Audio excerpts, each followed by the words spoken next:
maladie cancéreuse, avec tous les aspects donc, que cette maladie disons, a en elle, plus naturellement la thématique de la mort, qui quand même est toujours, même si on le sait en théorie, c'est toujours difficile d'accepter cette échéance, hein, que ce soit pour nos patients et aussi pour nous. Alors là aussi, j'aimerais mettre un petit peu l'éclairage sur les soignants nous-mêmes, c'est-à-dire moi comprise aussi, hein, pour nous tous soignants, que tout compte fait, tout commence, et ça j'ose le dire, par nous-mêmes. C'est-à-dire, on en a parlé ce matin avec les limites personnelles et cette question qu'on se pose souvent, est-ce que j'ai le droit de respecter mes limites ou est-ce que je dois vraiment m'adapter à mon patient ?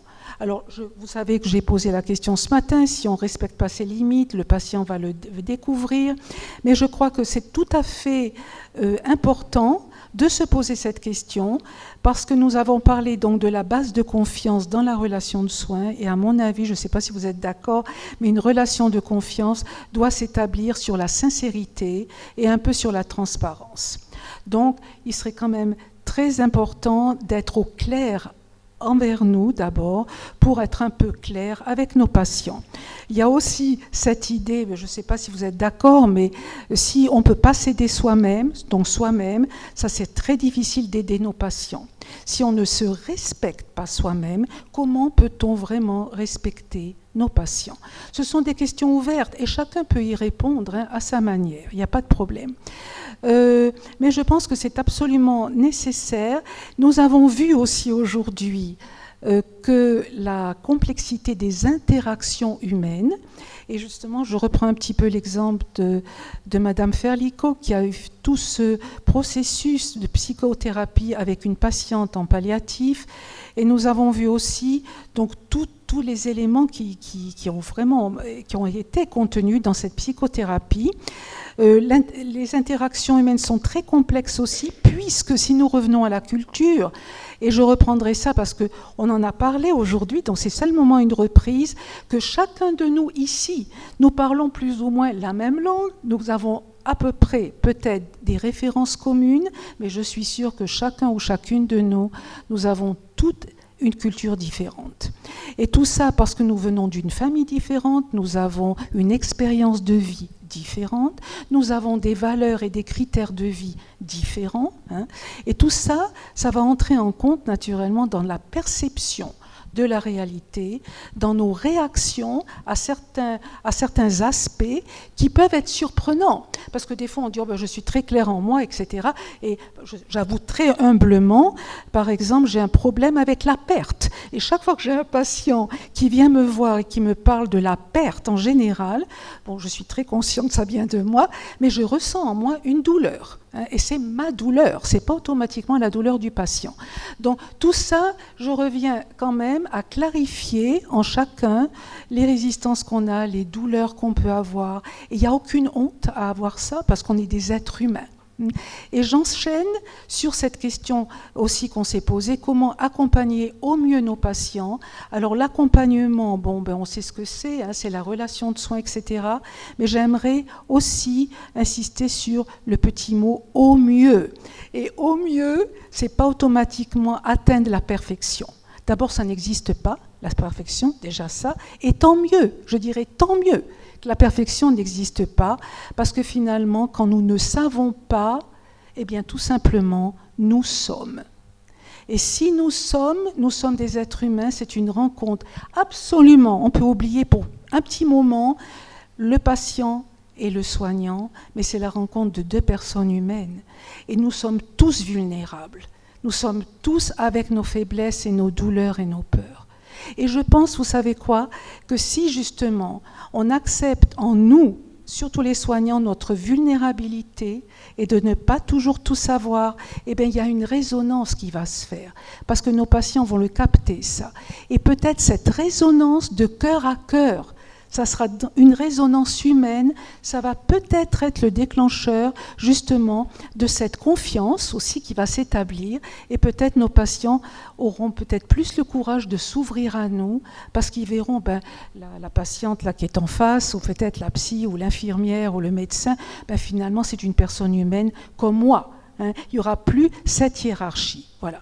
Alors ça aussi, j'aimerais encore le reprendre parce qu'on en a parlé aujourd'hui, et que les compétences techniques, alors si on est dans le milieu médical, on voit que les compétences techniques se développeront encore les prochaines années, et tant mieux aussi, parce que je pense qu'on ne voudrait pas y renoncer, hein, à la technique médicale, au traitement quand même performant, mais n'oublions pas les compétences humaines. Et là, je citerai Marie de Hennezel qui a dit que finalement, nous sommes dans une société où l'effectivité est très grande, mais malheureusement, on a un peu oublié l'affectivité. Et donc ça, il ne faut pas oublier, et je reprendrai aussi le petit mot du docteur Bensoussan, peut-être que vous connaissez aussi Patrick Bensoussan en France, il y a à peu près 4 ans, qui m'avait beaucoup ému. Il nous avait dit, à la fin, il était président de la journée, et il avait fini aussi en disant, n'oubliez pas d'associer le technique au subtil. C'est-à-dire, on a le technique qui deviendra de plus en plus important, mais n'oublions pas le subtil. Et ça, c'est aussi un grand, grand potentiel. Nous avons aussi évoqué aujourd'hui la communication verbale, qui là aura toujours des manques, parce que même dans notre culture à nous, parlant français, on assiste parfois, on ne veut pas faire de mal, on dit un mot, et on voit que chez la personne qui va recevoir le message, ce mot va être décodé aussi avec son système, c'est-à-dire émotionnellement, etc. Et parfois on voit une réaction que nous n'attendrions pas, parce qu'on se dit, tiens, qu'est-ce que j'ai dit ? Mais chez l'autre, il y a un impact, et on sait que les mots MOTS peuvent devenir des mots MAUX, et donc c'est important de le reconnaître tout simplement. C'est pour ça que je reprendrai Jacques Lacan qui a dit que finalement c'est important d'avoir une communication sans le secours d'un discours établi. C'est-à-dire faisons attention aussi de ne pas devenir en répétant des expressions parce qu'on les a apprises dans un manuel, comment dire ça, etc. Laissons parler notre cœur, laissons parler parfois notre spontanéité qui peut être beaucoup plus, je dirais, bienfaisante qu'un discours que nous avons appris et que nous recrachons. Parce que le patient dira ouais c'est très bien fait, mais finalement il n'y a pas de cœur dedans. Donc je pense que ça c'est important aussi de laisser parler de nouveau notre cœur, notre humanité, sans avoir un discours établi selon Jacques Lacan. Je voudrais aussi un petit peu revenir, mais ça on n'aura pas le temps peut-être ce soir, on n'en a pas parlé, de la communication non verbale, parce que justement quand on a des problèmes ou des blocages avec certains mots, etc., ou quand on ne trouve pas, peut-être parce que la situation est un petit peu émotionnellement chargée, et donc si on n'arrive pas à trouver le mot juste à ce moment-là, eh bien, la communication verbale peut prendre le relais. C'est-à-dire on peut avoir, je ne sais pas, mais ça vous le savez, un regard bienfaisant, une présence habitée aussi. Il ne faut pas rester 3 heures auprès d'un patient. On peut rester 2 minutes, mais si ces 2 minutes sont habitées, c'est-à-dire que si vraiment on est vraiment près de la personne, les patients ne sont pas stupides, ils savent très bien qu'à l'hôpital, on n'a pas le temps toujours de rester 3 heures avec eux, mais c'est vraiment ce moment qui sera habité. Et donc, on a toute notre concentration sur cette personne. Et ça peut être absolument très bénéfique. Donc, le regard bienveillant, l'empathie sincère, je dirais aussi la présence habitée et même un silence. On ne doit pas toujours parler. On ne doit pas toujours parler. On peut s'asseoir à côté de quelqu'un et être en contact avec lui sans les mots. Ça, c'est un travail que nous devons faire parce qu'il faut s'exercer à ça. On ne peut pas s'asseoir et puis dire voilà, je suis là. Donc, je pense qu'il faut vraiment un petit peu s'exercer à ça. Et il me semble, je ne sais pas si vous êtes d'accord, mais dans la communication non verbale, ça peut être une ressource, un potentiel de ressources que nous pouvons développer, nous, à notre manière. Voilà, donc ça je voulais le dire. Je voulais aussi dire par rapport à certains patients qui des fois au départ ne veulent pas savoir beaucoup de choses, même en psychothérapie, des fois ils ne veulent pas toujours tout savoir, mais il y a des fois le besoin de croire. Le besoin de croire peut être, si vous voulez, peut dépasser le désir de savoir. Donc le besoin de croire peut dépasser le désir de savoir. Et ça, je dirais, il faut le respecter aussi, parce que nous avons tous besoin de croire, au fond. Le moment où on ne croira plus à quelque chose, la vie sera quand même plus difficile. Et ça peut être un rêve, ça peut être même une illusion pour nous. On se dit, ah, mais c'est pas la réalité. Mais c'est pas grave, c'est pas grave. Peut-être à ce moment-là, notre patient aura le besoin de croire. Et puis plus tard, justement, on a vu aussi avec Madame Ferlicot, plus tard dans la confiance, dans l'accompagnement, eh ben, ce besoin de croire vraiment évoluera. Et puis le patient voudra peut-être savoir à un moment donné. Mais il faudra respecter au départ cette évolution. Voilà. Je crois que j'ai beaucoup dit.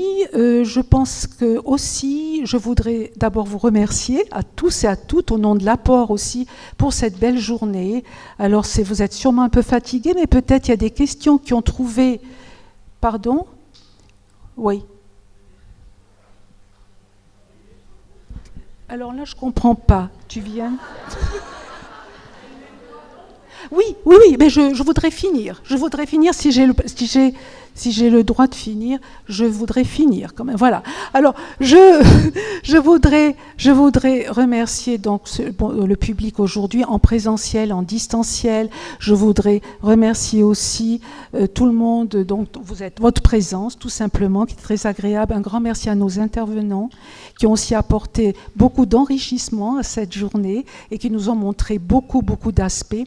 Mais je voudrais rendre un hommage, surtout un hommage qui me tient à cœur, à tous nos patients, les patients qui ont disparu, qui ne sont plus là, et les patients que nous continuons à accompagner. Pourquoi ?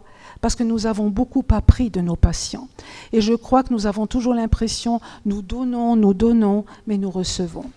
Et je crois que c'est de tout cœur qu'on peut leur dire merci, parce qu'il y a un petit message qui revient souvent, enfin au moins chez moi, mais je pense chez vous aussi, où les patients m'ont dit souvent, vous savez quoi, profitez de la vie. La vie est précieuse. Ne vous tourmentez pas pour des bagatelles, mais vivez le plus possible. Et je crois que c'est un très beau message et on leur doit ça, finalement. Donc c'est ce que je vous souhaiterais au nom de l'apport, vraiment de vivre de la meilleure manière, un bon printemps et un grand merci à toutes et à tous. Et peut-être un rendez-vous dans 2 ans. Voilà, en 2027. Merci. Ça marche ou ça marche pas ?